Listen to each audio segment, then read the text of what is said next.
So there are quite a few definitions for a minimum viable product, but what we at Mobstac like to do is define a minimum viable product in essentially something that accomplishes three things. One, it solves a specific problem for your customer or for the user in question. I mean, it depends on whether you have an enterprise product that is solving a problem for a company, or it is a product for regular consumers to use, so like a business to consumer product.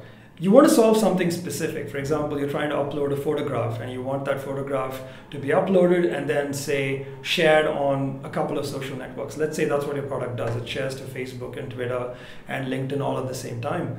That's an example of a specific problem. What you want to do is figure out if your product accomplishes that one particular task or solves one particular problem and does it really well.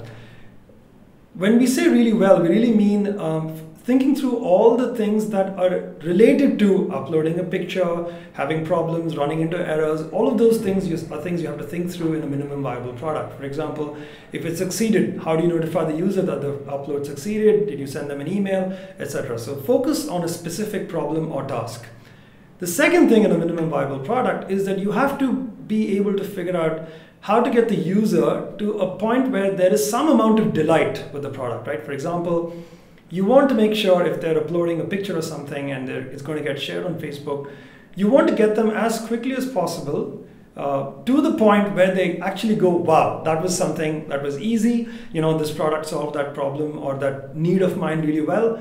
And that getting to that step, if your product does that, then it qualifies as a minimum viable product. That is, you manage to get to do the minimum things necessary to get the user to the point where they're delighted with your product.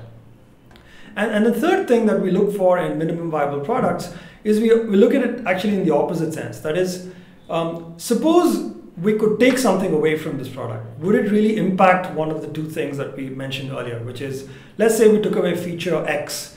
Does it impact the ability to, does it impact the ability to get to that point where the user is delighted with the product, or does it impact the ability to solve the problem itself in the most basic form? So when you put these three things together, that's what makes a minimum viable product, at least in my opinion.